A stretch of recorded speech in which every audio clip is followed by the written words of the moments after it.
Welcome to Everything is Changing. I am Ahmetcan Uzlaşık. Perspective is everything, and everything is changing. Welcome to Everything is Changing. Today I'm joined by Ketan Joshi, a writer and researcher, and we are going to talk about his article published in February titled The AI Climate Hoax, Behind the Curtain of How Big Tech Greenwashes Impacts. Ketan, thank you for joining Everything is Changing.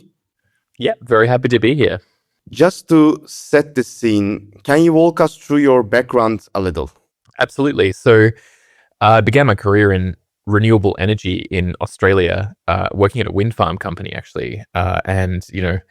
This may become relevant later on, but we were doing operations. So we were basically operating wind power assets, doing monitoring and bidding into the energy market, and then also analytics around how we were doing maintenance and optimizing the operation of those wind farms in various weather conditions and that sort of thing, which is really cool. But I'm not an amazing data analyst, I've got to say. And I quickly found that I wanted to do a lot of writing and advocacy and public communication as well. And so I could mix some of those skills of data analysis that I developed with advocacy and basically arguing in favor of renewables. So I did a bit of that at that company, and then I worked for a government renewable agency.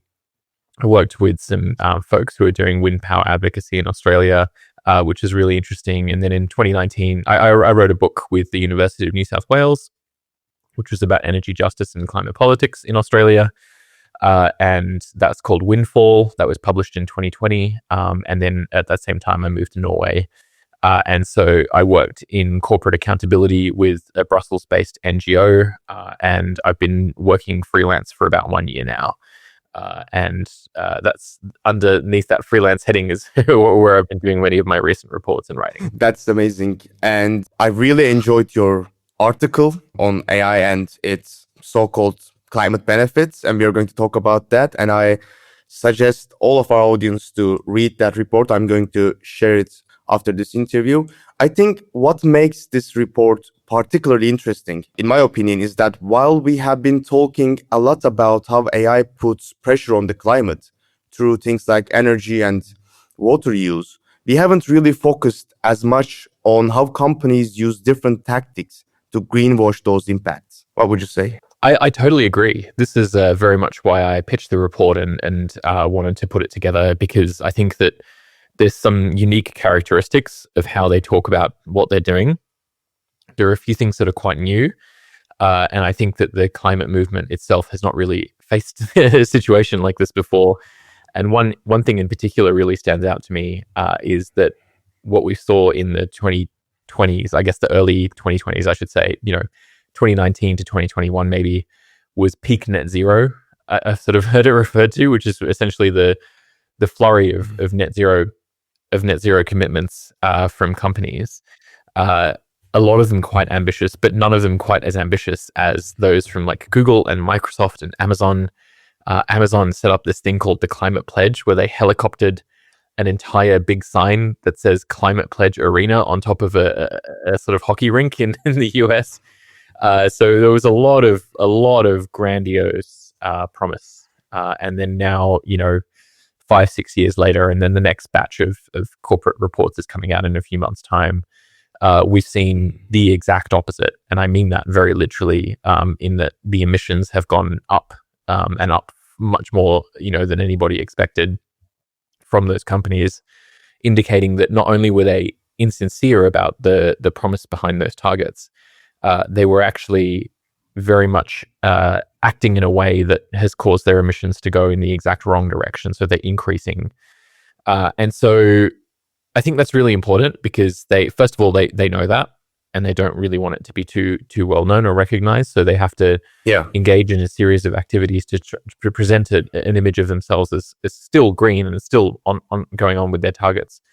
And I wrote an article a few months ago on my blog about Microsoft and their target. I can't actually remember what it's called now off the top of my head, but I think it's basically about how Microsoft framed it all as a moonshot.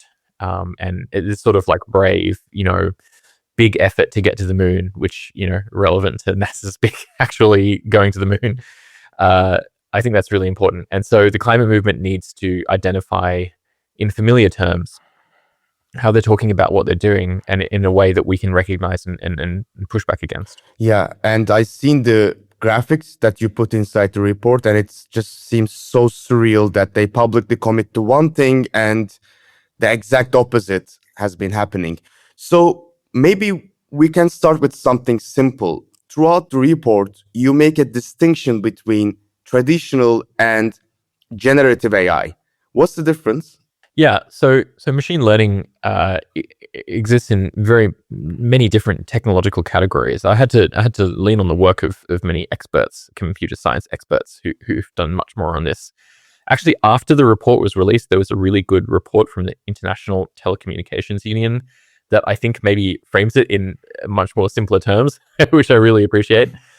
Which is basically that computation that is traditional machine learning, what we refer to in the report, it tends to be just relatively straightforward. It's small, and it's stuff that we've all used before. So an example would be when you have a data set of photographs on your Google Photos, and it knows which faces are in those photographs. That is not generating anything new. It is referring to an existing training data set and matching what you've given to it to that data set. And it tends to require relatively low energy consumption because it does not need to generate new content. What we're familiar with in terms of like modern chatbots, so Gemini, Claude, ChatGPT, and then image and video generators as well. Not only do they have a training data set, you put in a prompt and it has to generate or create new content. And that requires significantly more energy, and it's the lowest for text, but it's still pretty high. And it's much, much, much higher for images. And then for video, it's the absolute highest because, of course, you can imagine the energy consumption of creating an image is already very high. You have to do that, 25 times for 1 second of footage for 25 frames per second. Every increase in resolution, if you can imagine it, isn't really just like a linear increase. You're actually expanding the square of image that you're creating wider, which means you have, in some cases, if you double the resolution, you actually have a quadratic increase in energy consumption. I just mentioned those because I just wanted to really make the distinction between these two types of AI. I mentioned that I used to work in wind power.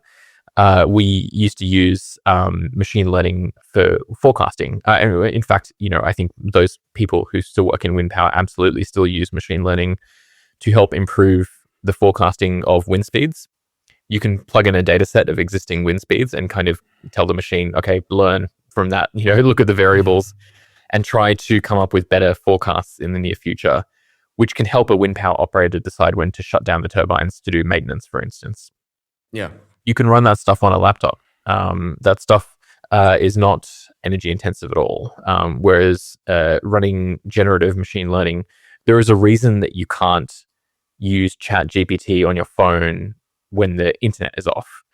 And that is because the energy consumption of doing that would basically drain your battery almost instantaneously. Yeah. It's just not possible unless you experience a very, very significant degradation in the quality of the answers that you get. So building up on that, your report also shows 97%, if I'm not mistaken, of climate benefit claims are about traditional AI, not tools like ChatGPT that many use daily right now for basically everything. So in a nutshell, we are not talking about the same AI, as you said, and it feels like everything gets lumped together. And you had this great example, I think you quoted from someone else, that we are comparing bicycles and rockets when talking about transportation, for example, right?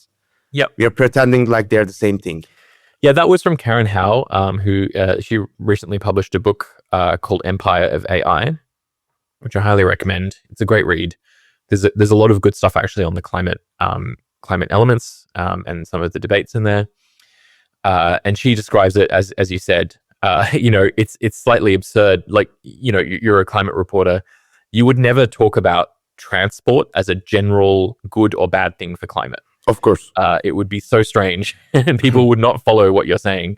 It would be very confusing. Yet, when you read reports, and when you look at marketing materials, not just from the companies, but from political advocates of AI as well, they talk about AI as being generally good for climate. And then sometimes you can actually find reports, and we included several of these in our study, where they literally say, let's just take all of the benefits of AI. So like I mentioned that wind power thing before, but there's a huge list of different examples. And then take the downsides, which is increased data center energy consumption, and then say, okay, subtract the two from each other and see what you get. And they might get an answer that says, well, it's actually a net benefit. So they kind of shrug and say, well, AI looks like it's going to be good for society, so let's just not bother thinking too much about what we're doing. But of course, they're completely different things. It's like saying, what is the net benefit of transport? And you take, okay, private jets are really bad, but bicycles are really good. So what happens if you subtract the two? And if you were to say that to a climate activist, they would say, just keep the bicycles and get rid of the jet. Exactly. Why are you lumping these two things together? It makes absolutely no sense at all. And of course, when you look at the reports of the companies, you will notice very much. And I highly recommend, if anyone has the desire, just to open up a sustainability report from a company, and you'll get a nice demonstration of this. They will talk about AI, the examples, and they'll generally talk about traditional AI, satellite imagery detection, optimizing materials for batteries, things like that. Do you think it's intentional? Like, are they doing this intentionally, mixing these two, generative AI and traditional AI, and basically giving us like, this is going to offset its, emissions in the future? Yeah, I mean, you can never truly know anyone's real intent from the materials, but this is a very, very common approach from companies, is to use a distraction of some kind, or to kind of divert attention away from the real harm. This is something we've seen with fossil fuel companies, right? Mm-hmm. They often talk about, in their reports, they'll talk a lot about carbon capture and storage, or there was some energy efficiency thing they implemented at an oil field. I live in Norway. I spend a lot of time reading our state-owned companies' sustainability reports, and you'll see plenty of stuff about carbon capture and storage. And then you just sit down for a minute and you go, I'm just going to put these numbers into a spreadsheet and calculate. And then, of course, the carbon capture and storage is just a teeny tiny fraction of their total emissions when you actually account for the product. When the fossil fuel they sell is eventually burned, but in their report, you would never realize that, right? Like, you're like, oh yeah, they installed a wind farm here and they've got some CCS there, and the impression that you take away when you read those things, of course, is that they're doing everything right and they're on the right track. And you have to dig a little bit into the numbers to get the real story. Yeah, exactly. And if we have to address the 10,000-pound elephant in the room, I'm not very good with English idioms, but to be fair, I also have no idea how much an elephant actually weighs. But yeah, so we keep hearing that AI will save the planet, those kind of things. And of course, the question is, as you already indicated, which AI? Is this actually true? Like, whether if it's traditional or generative, or are we just being sold a really good story that we keep hearing?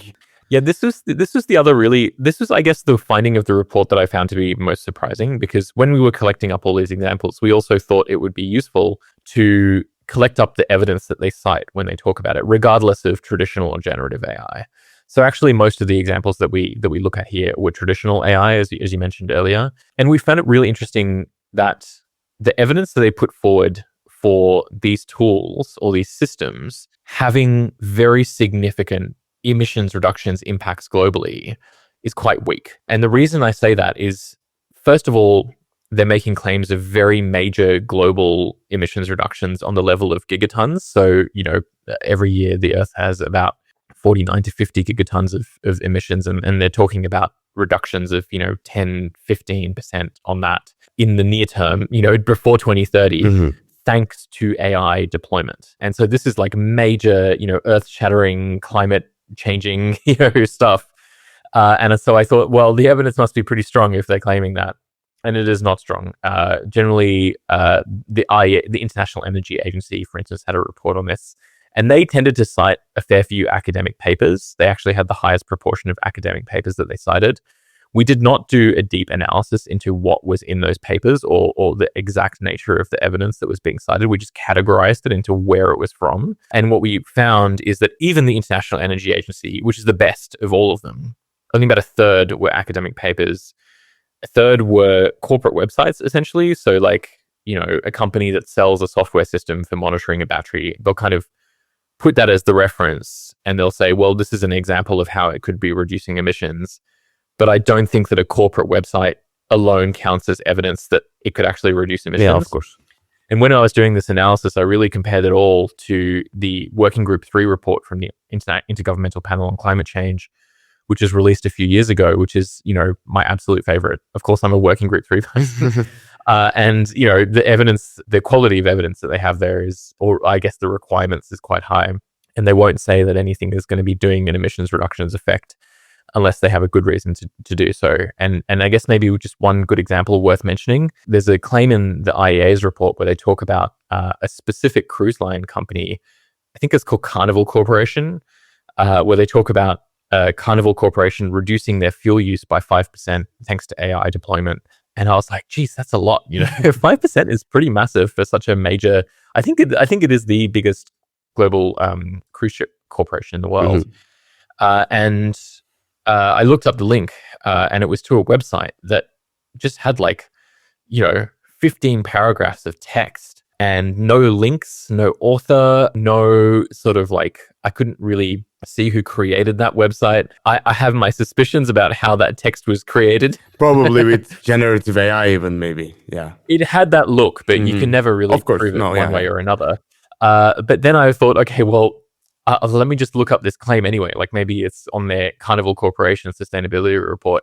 And all I could find was that company claiming that they reduced food waste by 5% in their kitchens using, they don't even specify AI, if I remember correctly. I think they just said it was some software optimization thing. So I don't know. If it was generative AI, you can see how that happens, right? Because that would have been in its training data set. Yeah. And it just smooshes together that 5% with something else and then spits out. And I bring up that example because I think it's important to note that this exists now in the information space, an online information space that itself has become polluted beyond belief by fake text. And so even the International Energy Agency is potentially, again, we don't know for sure, is potentially citing these sorts of things. And I should just also mention one other thing, because I was just compiling some media coverage of the report this morning. And, I have to be really, really careful because a huge proportion of what look to be articles covering my report are in fact AI-generated content farms, right? These websites that are just sort of, because we did get some good coverage in real media outlets, and I spoke to real journalists, and they covered and they did original write-ups, and then those write-ups then get reproduced essentially by AI-generated websites. And I was like, okay, I probably shouldn't include these, even though that is crazy. Even though it'll look really good to have all these extra websites.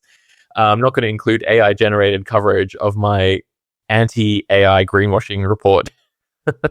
Of course not. And I think one sentence summarizes it the best. I'm just going to directly quote it from your report. You said, writing themselves blank check to pollute on the empty promise of future salvation. I think this is a very strong sentence that we should also include. But what I would like to ask right now is, I guess most people are not aware of how how generative AI is actually increasing emissions. A couple of datas that you included in your report was data centers already used 1.5% of global electricity in 2024. I think it was from International Energy Agency. And the demand is expected to double by 2030. And another example, I hope I'm pronouncing his name right, Alex de Vriescao estimates the total global footprint of AI to be between 32.6 and 79.7 million tons of CO2 emissions in 2025. Those are probably somewhat underestimating the impact, and for two reasons. First of all, it's just most companies don't disclose the specific climate impacts of computation for AI. And then there are a lot of companies that disclose nothing at all.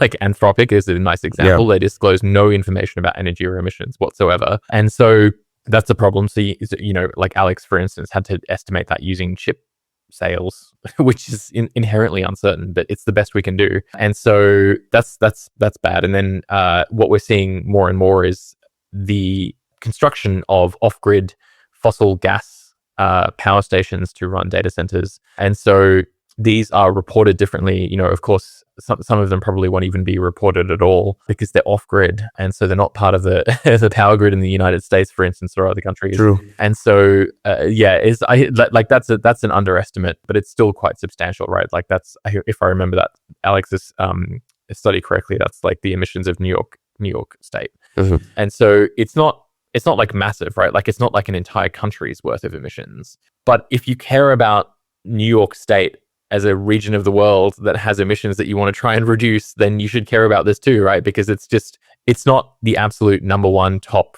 emitter on the whole planet. But I think that it's important because it's important to stop now. It's really critical that we put a lid on this and control it now. It's potentially going to get a lot worse. One nice example I can maybe mention to you from doing some reading this morning. There was an article on Gizmodo about somebody who used ChatGPT to set a timer, right? They were going for a run and they said, time me going for this run. And of course, ChatGPT is a language model, right? Like it ingests a lot of text and then it generates text based on matching the patterns in those texts to what you've asked of it. It is not a timer. It just cannot fundamentally perform that function. And so, of course, this guy goes for a run and gets a completely ridiculous answer. And Sam Altman was showed this clip, and Sam's just like, "Oh, well, we're working on it. We'll come up with a fix for it." Like that's bad enough, but I think I find that to be a really nice example of where we already have timers on our phones. We already have stopwatches. We already have that technology in society to time how long something goes for. That's not something new that you need to do.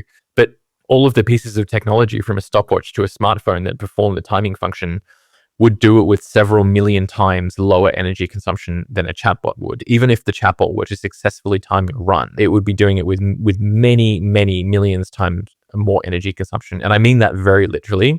I performed a calculation, I think I referenced it in the report, I can't remember, where I used a sort of open source LLM energy usage estimator to compare the energy consumption of doing a calculation on literally a calculator, compared it to doing that same calculation using a chatbot. Mm-hmm. And I got it to be 62 million. For the incorrect answer, it was 2.5 million times more energy consumption than the calculator. Oof. And to get a correct answer, it was 62 million times more energy consumption than the calculator. But Ketan, what you're saying to me sounds so depressing. Like, does it make you feel depressed knowing that generative AI is becoming more and more common, and it leads to, of course, to a rapid expansion in data centers and perhaps fossil fuel usage also? Because what are we going to do? Are we going to ban ChatGPT? What's the solution here? So I think that first of all, there's two ends to it. One, of course, is significantly more strict regulation of data center development, having mandates for at the very least, bare minimum, providing 100% matched additional renewable energy. That's the bare minimum. And then having much stricter monitoring of the energy transition, no off-grid fossil fuel power stations. And then the other side of the equation, of course, is from the consumer and activism end, where we can actually choose very much to discourage use of this product. And this is really the tougher. This is the more difficult one, because it's a lot easier to hate and oppose a data center than it is to hate and oppose your colleague using Claude to create a PowerPoint presentation. Right? This is something that requires a lot more nuance and a lot more care. And it's, I know it's depressing. I find it depressing too, but I also think that we are at an extremely critical juncture where a lot of the future will be decided on the decisions that we're making right now. And we don't want to end up like single-use plastics have ended up over the past few decades, where they're baked into society and we can't even remember life without them. Exactly. We don't want that to happen. And we can avoid that, I think, with just continued pressure to not use the timer on ChatGPT, to use it as an analogy. We can avoid that. Yeah. And one of the most striking parts in your article that I like the most is where you list 5 greenwashing tactics by the big tech. So if you have to remember those: hiding emissions, empty promises, downplaying, tactical fatalism, and empty ambition. Can you unpack that a bit? Yeah, absolutely. I could have written an entire report about those, but I'll just maybe mention my favorite ones. So first of all, empty ambition is really, really important. I mentioned that earlier with the setting net zero targets. We were all fooled. I was fooled. I thought it was amazing, right? Like when Google and Microsoft were setting those targets, I was really happy. I would use them as examples of like, these are good targets, this is what you should be doing. And so I feel very personally offended by how wrong I was about that. And so I think that's really important. Something to remember. Not so much of a threat right now because climate itself has become less of a prominent issue. And so you're seeing fewer companies using that as a sort of like an empty promise. But it will come back. I absolutely guarantee it. The climate will become an issue again. This happens on like a decade scale, it goes up and down, but climate will become an issue, a major issue again. And then you will see another surge of companies saying, don't worry, here's my promise, here's my ambition. They'll use big language about going to the moon. And we have to remember, don't get fooled again, because I think that's really, really important. My other favorite is the techno-solutionism side of things, right? Because it tends to create, I think, what I personally find to be the funniest examples. And so, I really love it. Whenever Sam Altman gets asked about energy or climate stuff, he tends to just rattle off a bunch of very silly things. At one point recently, he was talking about Dyson spheres. Are you familiar with this concept? This is where you take a star in a solar system and you construct a round ball of solar panels facing inwards around that star, and you build a cable from the fully enclosed star to the nearest civilization. And he was just, he's just talking about that. And then the next minute he's talking about putting data centers in space and putting solar panels on them and nuclear power, and, all these sorts of things that, like, I mean, nuclear power obviously exists, but he talks about, he has investments in fusion startups and stuff that is basically either very unlikely to occur or might occur in 20 to 30 years time. And so basically having this kind of thing that's just perpetually around the corner serves as permission for fossil fuel use today and tomorrow. So when they're building a gas plant, you will always see someone in an interview about that gas plant saying, yeah, well, it's ready for hydrogen fuels, in 5 years' time. And of course, it never, ever happens. You can bet so much money on that never, ever happening. Yeah. And it's really bad. For me, the most depressing part personally is that all of these big tech organizations that you have been talking about are platforms that we actually need to use. It's like, the theory of Yanis Varoufakis with techno-feudalism. We are just paying them rent with our data without even almost consenting. I mean, we are consenting on paper, but it's not like you could say to a person, you shouldn't use Google, for example, right? I mean, it's there. I mean, it's have to. Yeah. They became monopolies or oligopolies. So in that sense, it's kind of depressing. But I have still so much to ask. So what should we do personally, Ketan? So after this interview, after people reading your report, for me personally, what I will do is that whenever I read something about AI benefit claims, I will first ask myself, is this talking about traditional AI or generative AI? For me, that's the first thing that I will do. What else should we do? Look, I think that's something that's really, really important. Is like basically when a company implements, you mentioned techno-feudalism and the monopolies of companies, right? And that can really inspire helplessness or sadness in people because they'll do a Google search and they get an AI overview. And initially they feel a bit disgusted. And then the second time they kind of just ignore it. And then by the 50th time, it's just there.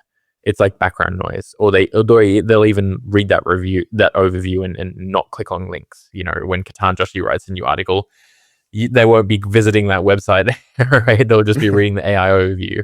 And so it's really, really hard. I mentioned before how hard this is, but I think that it's important to encourage awareness, and I guess like consciousness around why those things are happening and the ways that you can contact those companies, express your dissatisfaction, cancel your subscription when it gets annoying, and just try to basically pressure them to not do it, knowing in that when you do that, when you do something like that, you are not alone. You're not the only, like, when you decide to take some small sacrifice to make that change, you are not alone in doing that.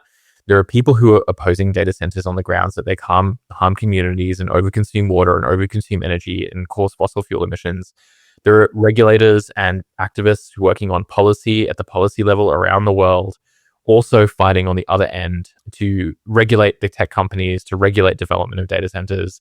So I think that's just really, really important, that not only are you doing these things as part of a collective action against large companies that are causing major environmental harm, it's actually working. This is something that I've seen in a bunch of recent data just from the past few weeks, is that data center projects in the US, for instance, are just stalling, right? Like, and some of it is just because they're running out of like transformers and gas turbines, but a lot of it is also because they are encountering real opposition. Tech companies are facing regulation, not in the US, obviously, but in other regions where they just have to operate, like in Europe and Asia. Like this sort of thing is not what they expected. They kind of expected unlimited energy access and unlimited data center growth. And it is not turning out that way at all. The hard physical realities of doing this are really starting to hit home. And so that's why you're seeing stuff like Anthropic introducing limits for using Claude, right? Like, because they just takes too much energy to provide somewhat semi-decent service for chatbots. Claude, I wrote an article recently about how I tend to shadow the work that I do with chatbots. So like, if I do a calculation for something, I will then just put that calculation into a chatbot just to see what the outputs are, what it's like. And I have to say, I was actually surprised. Sometimes it gets the answer right.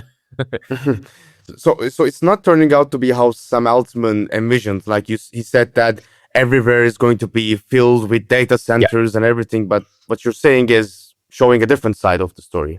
Yeah, and opposition to both data centers and AI is one of the most bipartisan things that has emerged in recent years. People primarily don't like data center developments, but AI is broadly hated as well. It's one of the most hated, AI is one of the most hated technologies. Like, when you compare it to the introduction of the smartphone, the introduction of the internet, digital streaming, gaming, AI is really just not being welcomed with the same enthusiasm.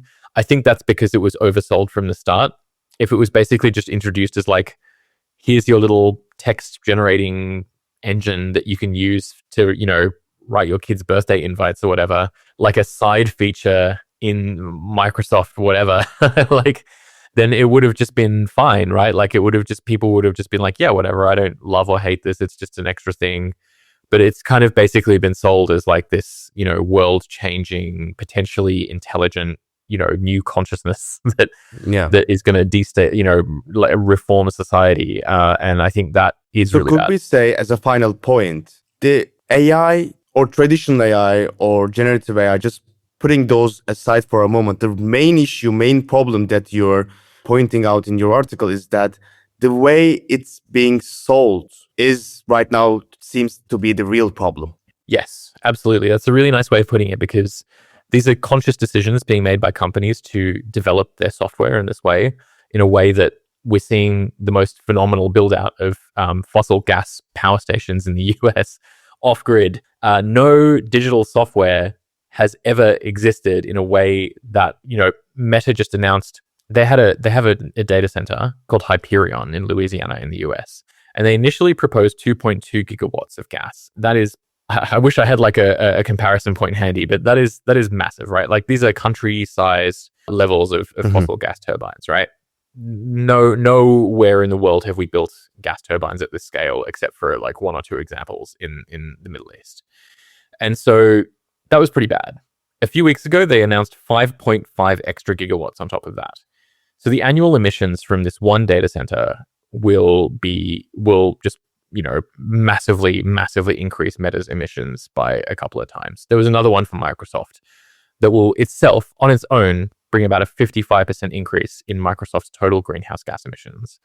One data center and one gas plant. No technology has ever like digital streaming did not result in Netflix being like, oh, I'm sorry, I've got to build a gas-fired power station the size of a country. Like it's just like that just never happened, right? And so this is a decision, right? We don't have to do this. AI is hated. Data centers are hated. Companies know that they have limited time before the hype wears off and reality starts to sink in. Mm-hmm. And so when you make a decision to not use these products, or when you make a decision to kind of urge your colleagues or your friends or your family to maybe do something differently, like and not use a very, very energy inefficient tool to do it, then you're not alone, right? Like you're actually part of what is a sort of snowballing movement against the single most wasteful and climate impactful form of digital software that has ever existed. So I think that's really important. I think that you're absolutely right to say that it's depressing. It is depressing, but I think it is also surprising in that